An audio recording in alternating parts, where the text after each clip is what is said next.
Hello my beautiful friends. So today is going to be the day why did I say that? I don't know. So today I wanted to sit down and record my monthly wrap up. This is going to be my wrap up for January 2021, the first month of the year as we know. And these are going to be all the books that I read this month. And also, before I get into everything else, I do want to say that I have been mainly posting book videos lately. When I started posting book videos, I was like, this isn't going to become a booktube channel. Nope, not going to happen.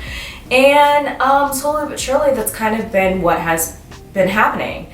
And I think that's purely because of the fact that it's just been something that's been really interesting to me lately, and I get really excited about making book videos. And I want to make videos that I'm excited about. I hope you guys are enjoying my book videos. If you're still here watching them, I appreciate it. There will most likely be other types of videos coming in the future. I just have to wrap my head around making them because this is really what's bringing me joy right now. Because yeah, not to get too much in depth about the feelings and stuff, but the winter's always tough, but especially being inside with a 4-year-old, almost 5-year-old, the majority of the time, it's a lot and it's exhausting. And luckily this weekend I'm getting a massage. I am working on prioritizing my self-care more so. Anyway, let's go ahead and get into my wrap up for the month of January.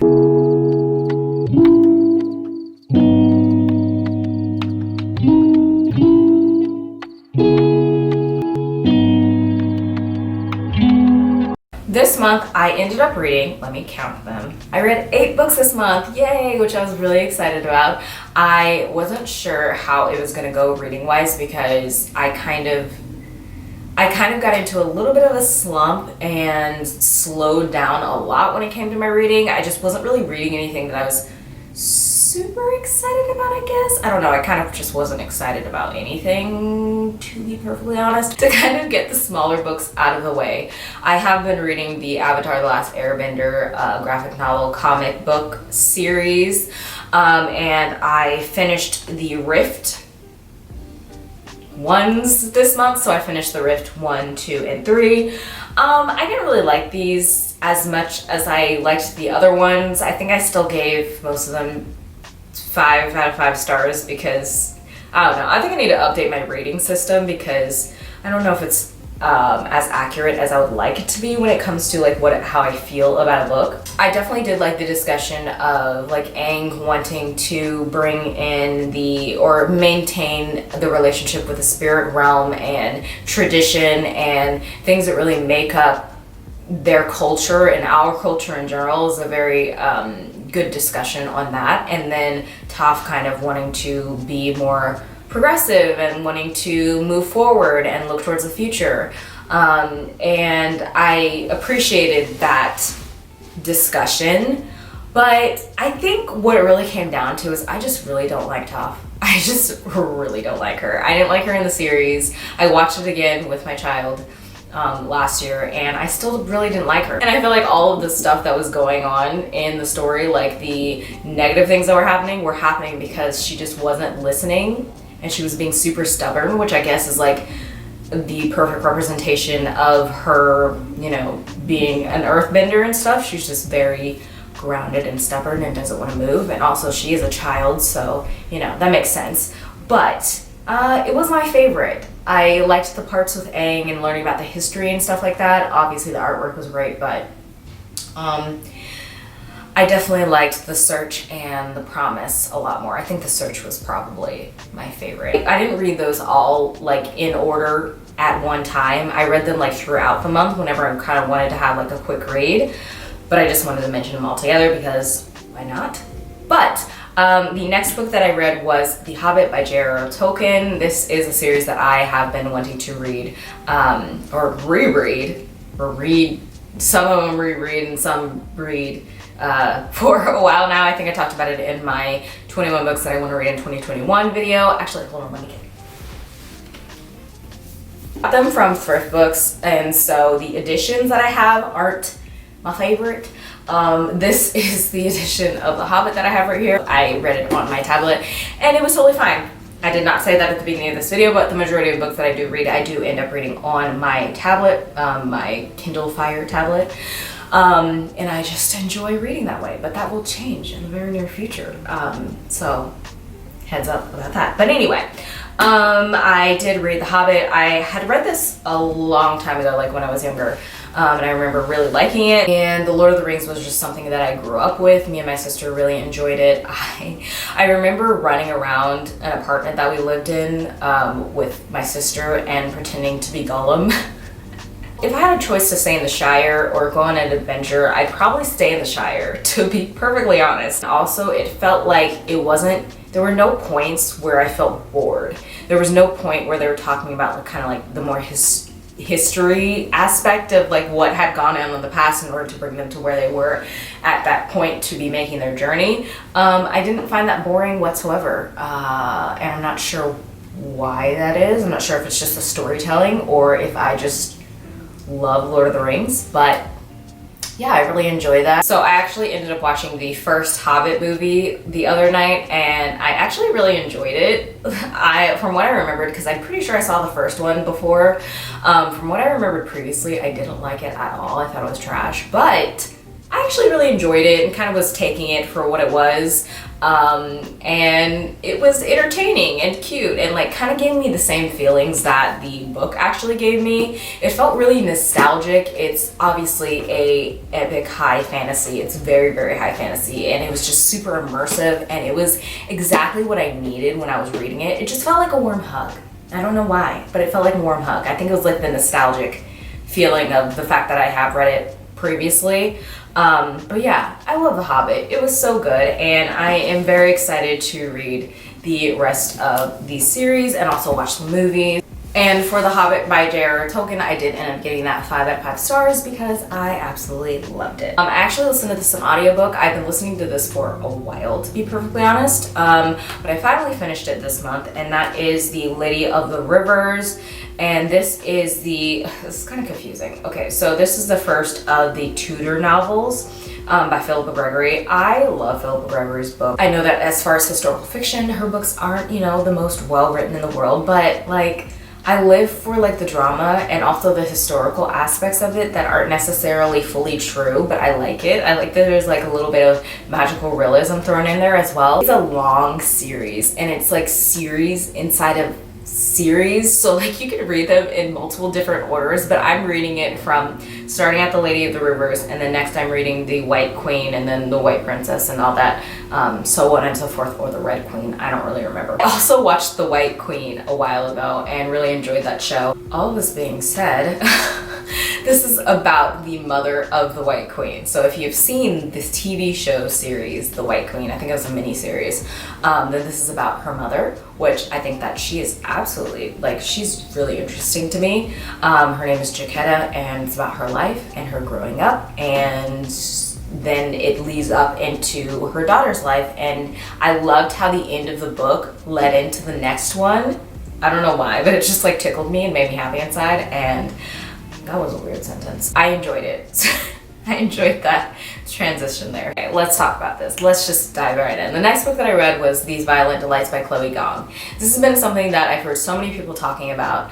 It came out last year, I believe. It is basically I don't know if it's necessarily a retelling of Romeo and Juliet, or if it's just like a reimagining of Romeo and Juliet, but it's based in 1920s Shanghai. Is a YA fantasy type of novel, which I actually didn't realize that it was supposed to be like YA fantasy. But basically we're following the main characters, Roma and Juliet. They are both a part of gangs, separate gangs, but they're kind of like at war with each other and at each other's throats essentially all of the time. Poor choice of words there. There's a lot of things going on, basically. You had like the gang wars going on. There's also some other characters that were somewhat following their stories as well. But along with the whole Roma and Juliet story, there's also this thing that is plaguing the city that is causing people to tear their throats out. Why can't I say that? Compelling people, making people desire to tear... Can't I say it? it is making people want to tear their throats out. And so I was kind of like mentally prepared for like it being more on the graphic side, not as graphic as like an adult novel would be, obviously, but you know, mentally preparing myself because I am very sensitive to those types of things, and I don't like gore and stuff like that. But that wasn't even the part that really bothered me, to be perfectly honest. Like that, I was grossed out by that, but I was like, okay, I knew this was gonna happen. I was prepared. But what I wasn't prepared for, and I'm not gonna get too into it because obviously I don't want it to, I don't want to give any spoilers or anything. But I do want to say that there was a huge trigger warning for insects. And if you have any kind of issue with insects or like phobias of insects or anything, like literally my skin is crawling right now. I just can't handle it. I just can't do it. Like every time I think about this book, my skin starts crawling. I start kind of feeling a little panicky. Like I start getting a little anxious. So that's kind of all that I wanted to say about this book. I gave this like 4 stars. Because I did enjoy the story. I enjoyed where it was going. I did see how, because there were a few people that I follow on BookTube that were talking about how there was kind of like a pacing issue with it, and there were some like unnecessary things that felt like were in the book. Like it just needed to be edited down a little bit more, so it could be more concise, I guess you could say. I did like a lot of the things that Juliet was saying. I did like all of the characters, to be perfectly honest. I actually did film a reading blog talking about it, so that'll probably be up before or after this, I'm not actually sure. But yeah, I did like a lot of the topics that they were bringing up, and I did like the depth of the characters and stuff, but it was just something that was really hard to get past, and a lot of times I would just start skimming, not only because of like the pacing kind of issue that was going on, but also because of, you know, the content was just a little too triggering for me. It is a good story. I just find it interesting that whenever anybody talks about this book, they don't mention that at all. Even the author mentions it as a trigger warning in her review of it on Goodreads. Maybe people think that it's like a spoiler if you mention that, but I think that it's really important to mention that, especially if you do have a really terrible phobia of it. The next book that I ended up reading was A Deadly Education, and I was really excited about reading this. This is by Naomi Novik, I believe that's her name. It's about a girl named Elle, and she is basically at this school where all of these kids have magic abilities. One thing that was kind of confusing to me was that I still didn't really understand like the magic system.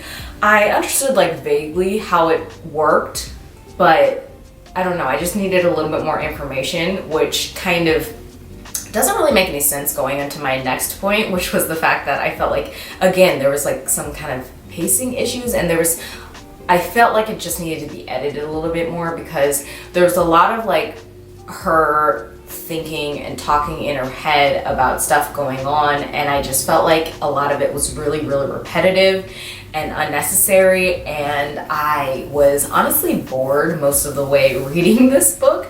Like I said, it's at a magic school, which I usually like stuff like that, but it just felt very like, I don't know, constricted and confined, and I think because it was so focused on like what was going on in her head, and I didn't really like the main character, and not in a like way that I could appreciate the character still. I just didn't really like her. But they basically go to this school that is essentially trying to kill them. There are all these like creatures that live at this school, and basically once they go there, they are fighting for their lives the whole time, and it's normal and natural for kids to die, you know, on a daily basis. And once I did start getting into it, once I did start liking the main character a little bit more, and I started being more interested in the story, it was about 70% of the way through the book, which I don't feel like is great, but the ending was really interesting. It really got me into it, and I finished it pretty quickly once I got to like the 70% mark. But I hate when books take that long to like grab my attention. So I did end up giving A Deadly Education 3 out of 5 stars. So the last book that I read for the month, I actually finished yesterday, and I finished it in like 2 days. I realized something about myself. I really like contemporary books, and I really like books following like just people's lives. in any given situation. I actually was using this book for the prompt for the Buzzwordathon for this month, and the prompt was dream. So this book, Behold the Dreamers, is from a Cameroonian immigrant family that comes to the United States, and it's basically following their life and their experience, why they decided to leave their country and why they decided to move to the US. It's focusing a lot on like the idea of the American dream and what that looks like for a lot of immigrant families, I feel, or immigrants in general, and the experience of dealing with immigration in this country and how difficult it is to be coming from another country to want to live here. So the immigrant family comes to the US and they're living in New York with their son, and it's not easy. It's a very challenging experience. So he ends up getting a job as a chauffeur, making money that he is, never even dreamed of being able to make. And so they are kind of on this path to be able to, accomplish all the things that they want to accomplish, like why they wanted to move to this country.